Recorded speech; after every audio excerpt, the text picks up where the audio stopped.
आज इस चैप्टर की बल्ली चढ़ा देखो।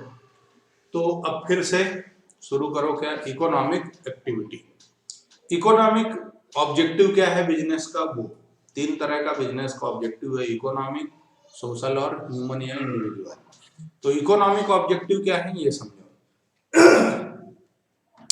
Business is an economic activity and its objective are mainly economic in nature. Economic in nature मतलब पैसा कमाना।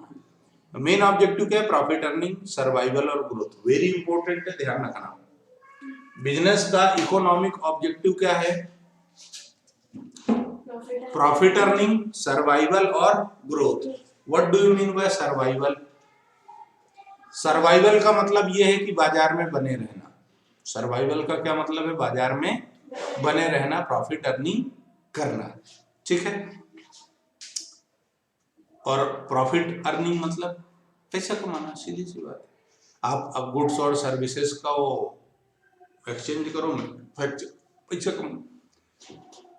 सर्वाइवल का मतलब है कि जो आप कॉस्ट लगा रहे हो उसकी वसूली कर लो, है ना, इतना कमा लो। उसके बाद ग्रोथ। ग्रोथ मतलब एक्सपांशन, बढ़ाना, आपकी वेल्थ बढ़ाना, आपकी एसेट्स बढ़ाना, जो कैपिटल है बिजनेस की वो बढ़ाना, इंक्रीज होना, ये क्या है? ग्रोथ है। A business need to add to its prospectus in the long run. लंबे समय तक वो चलता रहे। For this business must grow and expand to survive in the long run. ज्यादा लंबा समय टिकने के लिए आपको ग्रोथ होना चाहिए।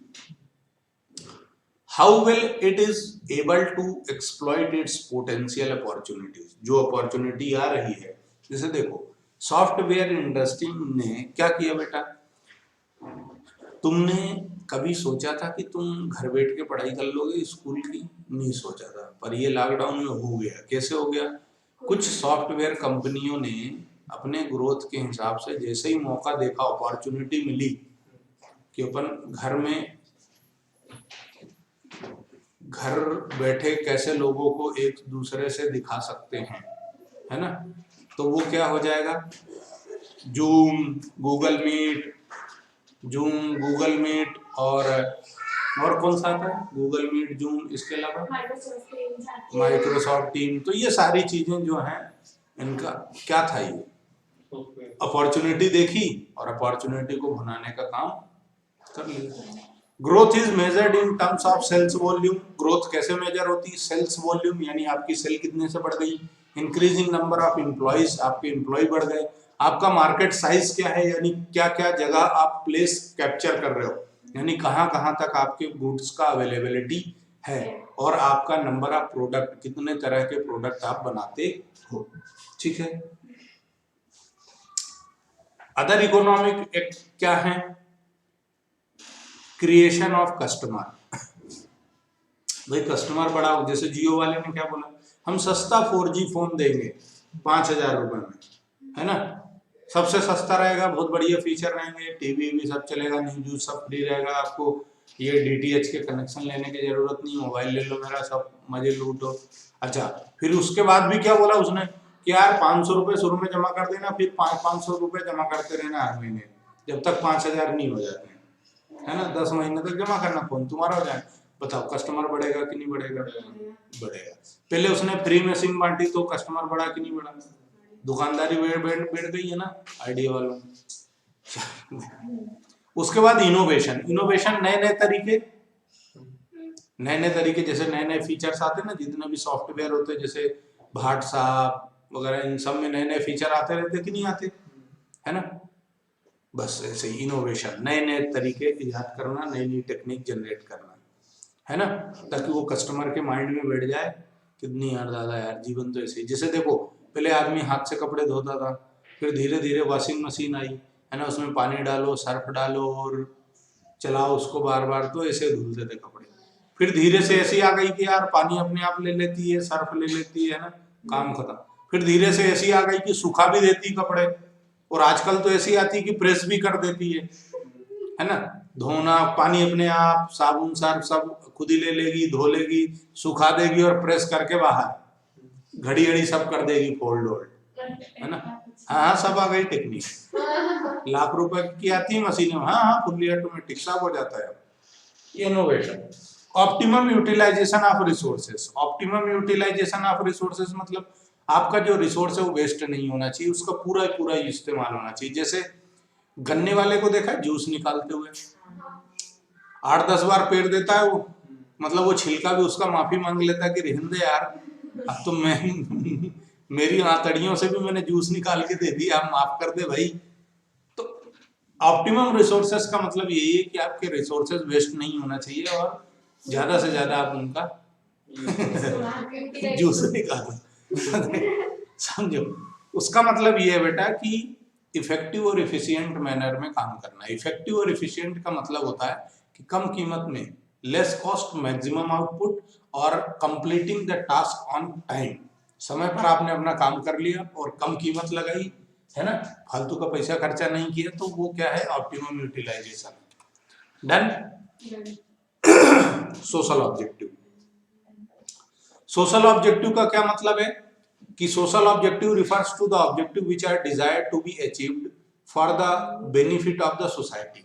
समाज का भी कल्याण होना चाहिए, है ना। मतलब क्योंकि देखो, यदि सोसाइटी है तो बिजनेस है, सोसाइटी नहीं है तो बना के बेचोगे किसको, है ना, बराबर।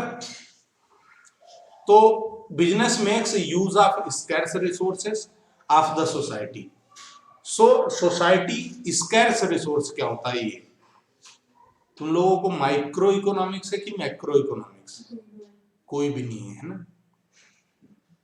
तुम लोगों को स्टैटिस्टिक्स है और इंडियन डेवलपमेंट इकोनॉमी है, कोई बात नहीं। सुनो, स्कैर्स मतलब होता है कमी। जिस चीज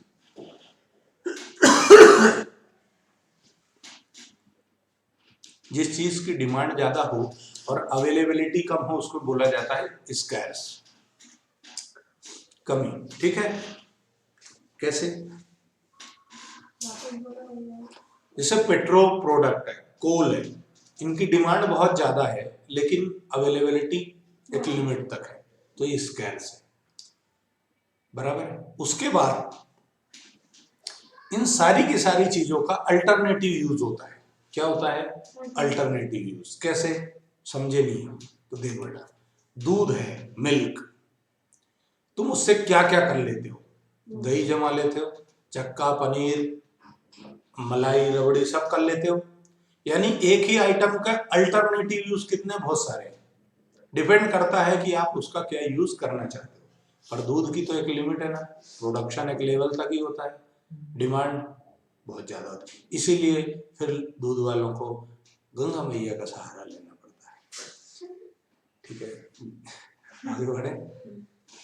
नर्मदे माई हर हर करना पड़ता है उनको, उनकी मजबूरी है बेटा, क्या कर सकते हो। स्कैर्स का मतलब क्या हो गया कि रिसोर्सेस अवेलेबल कम है लेकिन उनकी डिमांड ज्यादा है, तो वो स्कैर्सिटी है, यानी कमी है। जैसे ह्यूमन वांट्स अनलिमिटेड है पर इनकम अपनी लिमिटेड है, तो ये स्कैर्सिटी है। क्लियर है। Society aspects something in return for its welfare. समाज क्या चाहता है कि हमारे भलाई के लिए भी कुछ काम होना चाहिए। तो social objective deals with fulfilling obligations towards the society. Business के कुछ ऑब्जेक्टिव होते हैं सोसाइटी के लिए। क्यों, क्योंकि सोसाइटी है तो बिजनेस है, और बिजनेस तभी रहेगा जब सोसाइटी रहेगी। मान लो कि सोसाइटी खत्म हो गई तो फिर बिजनेस किसको खरीदोगे, बेचोगे। अब समझो, some major social objectives are, कुछ मेजर क्या है, supply of quality product at fair prices. क्या कहना है इनका कि आप जो प्रोडक्ट अवेलेबल कराओगे वो क्या होना चाहिए, क्वालिटी वाला होना चाहिए, कचरा मत दो यार, है ना, और फेयर प्राइस हो। ऐसा नहीं कि यार मतलब लोगों के पास पैसा पहले ही नहीं है और तुमने और भाव बढ़ा बढ़ा के दिए देना शुरू कर दिया, तो ऐसा नहीं होना चाहिए, है ना। The business should ensure that there is a regular supply of useful product with fair quality at a reasonable prices. Regular supply होना चाहिए, ऐसा नहीं है कि आज दे दिया और कल, जैसे दोस्त क्या करते हैं बेटा, मतलब एक एग्जाम्पल के तौर पे समझा रहा हूँ। शुरुआत में आपका दोस्त आपको खूब सिगरेट पिलाएगा, दारू पिलाएगा, पार्टी देगा, आपकी जब आदत खराब हो जाएगी तो सब बंद कर देगा कि अब आप खर्चा करो, है ना। तो कंपनियों ने भी आपको इस तरीके से प्रोडक्ट अवेलेबल कराए जो जीवन को आपके आसान कर दें। धीरे धीरे क्या करें, वो प्रोडक्ट की सप्लाई बंद कर दे। जैसे देखो, एक मोबाइल आपने खरीदा, मोबाइल खरीदने के बाद मान लो पहले उसके पार्ट्स अवेलेबल थे, सर्विस हो जाता था, रिपेयर हो जाता था, लेकिन धीरे से कंपनी ने बंद कर दिया है काम, ताकि लोग क्या करें, नया मोबाइल खरीदें, पुराने को सुधरवा के काम नहीं चलाएं। तो ये क्या है, गलत है, ऐसा नहीं होना चाहिए। आपको रेगुलर सप्लाई देना है और फेयर प्राइस पर देना है, ऐसा नहीं कि भाव बढ़ा दो, है ना। क्लियर है। उसके बाद आपका प्रोडक्ट ऐसा नहीं होना चाहिए जो सोसाइटी के लिए हार्मफुल हो, नुकसानदायक हो, क्वालिटी होना चाहिए, है ना। Avoidance of unfair trade practice. Unfair trade practice यानी चोरी चकारी मत करो, कम तौलो मत, मिलावट मत करो, है ना। Unfair trade practice, black marketing मत करो, होर्डिंग जबरन में प्रचार कर दिया भाई। फेयर एंड लवली वाला क्या कह रहा था कि हम 7 दिन में गोरा कर देंगे, south Indian tracker, south African tracker के दिखा है, वेस्ट इंडीज में ट्रैकर ब्रांड लारा गोरा कर दे, क्या है भाई ये 7 दिन में गोरा कर देंगे। इस तरीके से कोई भी काम नहीं होना चाहिए, ठीक है। आगे बढ़ जाऊं, समझ में आ गया हो तो। जेनरेशन ऑफ एम्प्लॉयमेंट अपॉर्चुनिटी, आपको समाज के लिए एम्प्लॉयमेंट अपॉर्चुनिटी जनरेट करनी है। एम्प्लॉयमेंट यानी लोगों को नौकरी भी देनी है। उसके बाद प्रोटेक्शन ऑफ इन्वायरमेंट, आपको ऐसे काम नहीं करने हैं कि इन्वायरमेंट गंदा हो। तुम लोगों को मालूम है या नहीं मालूम, सुनो, जितनी भी केमिकल फैक्ट्रियां होती हैं, वो जब केमिकल से दवाइयां बनाती हैं तो उनके बाद जो उनका वेस्टेज निकलता है वो बहुत हार्मफुल होता है। तो पहले वो लोग क्या करते थे, ऐसे ही फेंक देते थे या फिर पानी में डाल देते थे, नदी नालों में, समुद्र में बहा देते थे। तो इससे क्या होता था, पानी गंदा होता था, लोग बीमार होते थे। इन्वायरमेंट में ऐसे ही फेंक दिया तो गंदगी फैलती, इन्वायरमेंट का डिसबैलेंस होता है। तो ऐसा काम नहीं करना है, उसको प्रॉपर तरीके से मैनेज करना है ताकि इन्वायरमेंट गंदा ना हो। Community services, community services, various community like setting up schools, charitable dispensaries, donating money for social and religious activity with etc. fulfillment of this objective, है ना। देखो क्या है, कंपनियां क्या करती हैं, सोशल स्कूल खोलो, चैरिटेबल हॉस्पिटल खोलो, ताकि क्या हो, समाज की सेवा हो सके।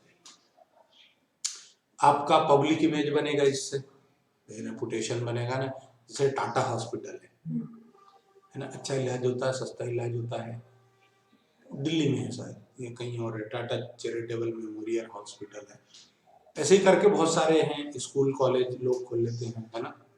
वेलफेयर ऑफ एम्प्लॉय, आपको अपने एम्प्लॉय का भी ध्यान रखना है, उसको बराबर टाइम पर सैलरी बोनस कमीशन देना है, छुट्टी टाइम पे देना है, वर्किंग कंडीशन अच्छी देना है। ऐसे नहीं तो कि तुम उसको रेत में ले जाके राजस्थान में तल लो, है ना, निपट ही जाए वो, ऐसे नहीं होना चाहिए। वर्किंग कंडीशन अच्छी दो, टाइम टाइम पर उसको वेजेस दो, अनफेयर ट्रेड प्रैक्टिस उसके साथ मत करो, ठीक। अब आया ह्यूमन और इंडिविजुअल ऑब्जेक्टिव। ह्यूमन या इंडिविजुअल ऑब्जेक्टिव क्या है ये समझो। तो ह्यूमन और individual objective refers to the objective related to individual needs of the employee. Employee की भी कुछ इंडिविजुअल नीड होती है। क्या होती है, हर आदमी क्या चाहता है कि मेरी भी ग्रोथ हो, मेरी पोजीशन अच्छी हो, मेरी सोसाइटी में रिस्पेक्ट हो, है ना, वैल्यू हो, मैं भी ग्रोथ करूं। तो क्या है, वो ये चाहता है कि मेरे को हेल्दी और सेफ्टी वर्किंग कंडीशन मिले। उसके बाद वो क्या चाहता है कि मेरे को फेयर सैलरी मिले, जितना मेरे से काम लेते हैं उतने मेरे को सैलरी मिले। उसके बाद अपॉर्चुनिटी है उसके ग्रोथ की और उसकी पर्सनालिटी डेवलपमेंट की। मतलब वो लेबर है तो फिर थोड़ा सा उसको धीरे धीरे मैनेजर बनाओ, सुपरवाइजर बनाओ, ऐसे धीरे धीरे उसकी पोस्ट को बढ़ाओ। उसके बाद रीजनेबल सिक्योरिटी ऑफ सर्विस दो कि हाँ यार तेरे को हम जॉब से भगाएंगे नहीं, है ना, तो जॉब में बना रहेगा।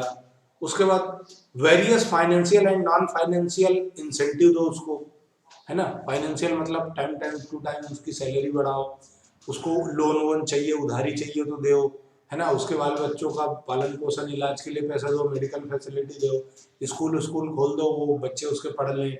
इस तरीके से आपको सर्विस प्रोवाइड करना है।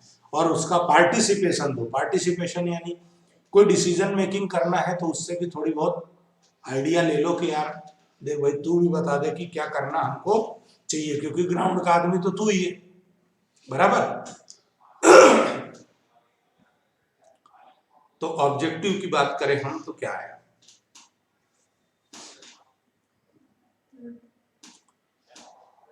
देखो क्या है ऑब्जेक्टिव।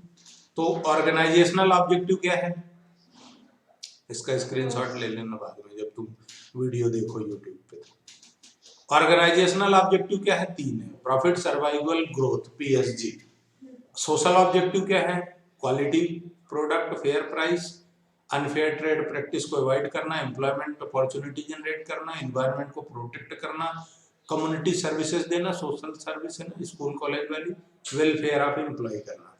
उसके बाद पर्सनल यानी एम्प्लॉय का क्या ऑब्जेक्टिव है, तो वो भी चाहता है मेरे को हेल्दी वर्किंग कंडीशन मिले, सैलरी टाइम पे मिले, मेरी पर्सनालिटी ग्रोथ हो, मेरा जॉब सिक्योर रहे, है ना।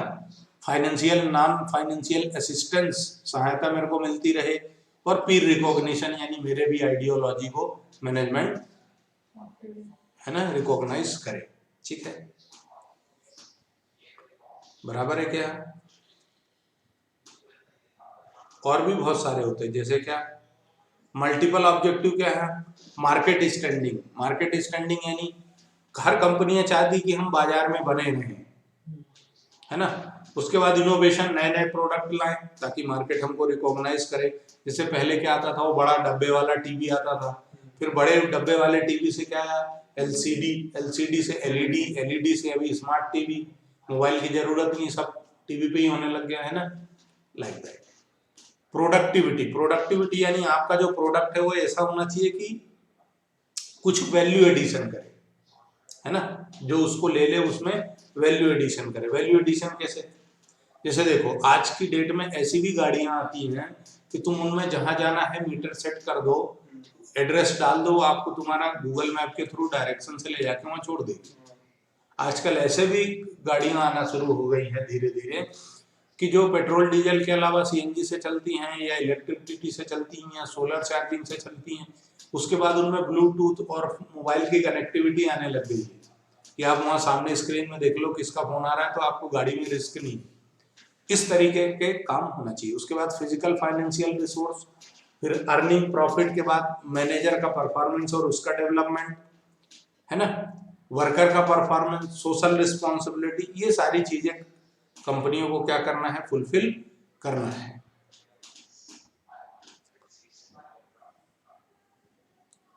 Role of profit in business, very important topic है, role of profit in business. ठीक है,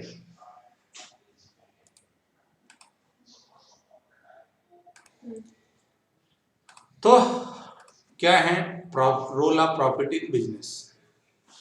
रोल क्या है प्रॉफिट का बिजनेस में, तो profit is the main motive of every economic activity. हर इकोनॉमिक एक्टिविटी ये चाहती है कि हम प्रॉफिट अर्न करें। As business is an economic institution, it must earn sufficient profit to cover its cost and to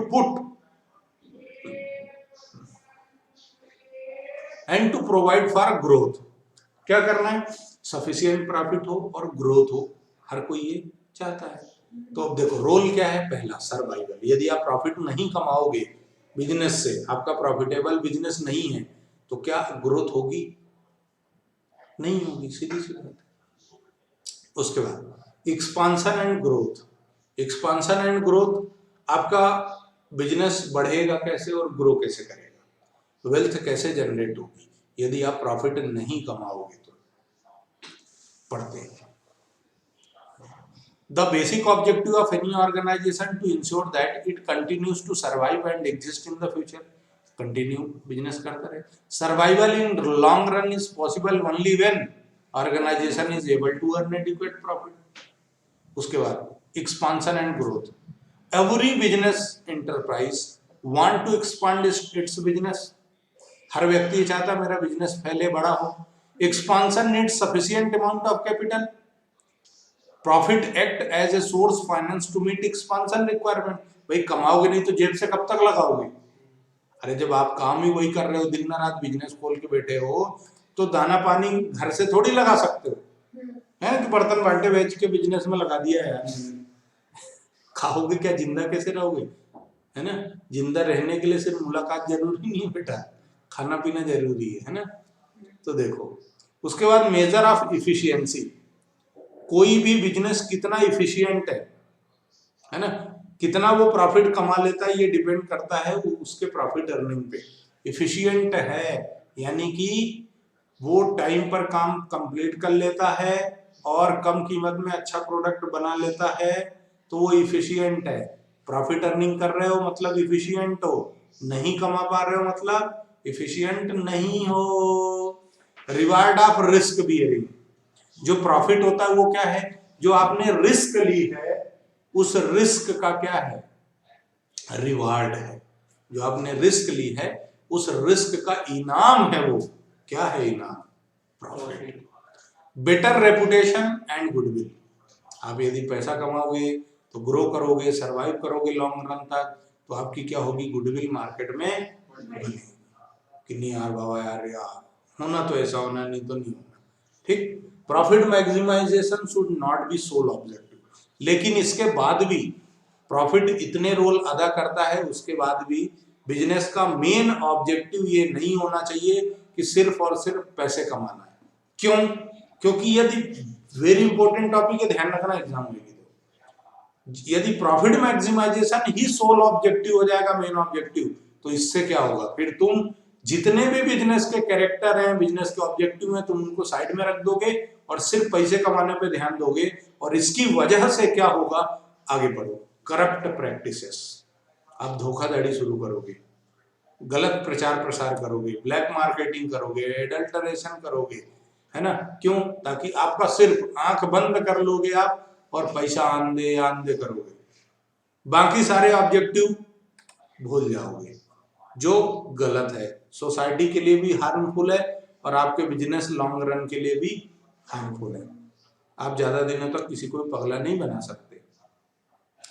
leads to exploitation, आप employ का exploitation करोगे, है ना? एक्सप्लॉयटेशन यानी उसको नुकसान करोगे, जबरन में उससे काम करवाओगे। लॉन्ग टर्म इंटरेस्ट आपका खत्म हो जाएगा, आप ज्यादा दिन तक सरवाइव नहीं कर पाओगे। ठीक। अब आया क्लासिफिकेशन ऑफ बिजनेस एक्टिविटीज, तो ये हम अगले हिस्से में पढ़ेंगे। तब तक के लिए आपको बहुत बहुत धन्यवाद। Tata, bye bye, see you.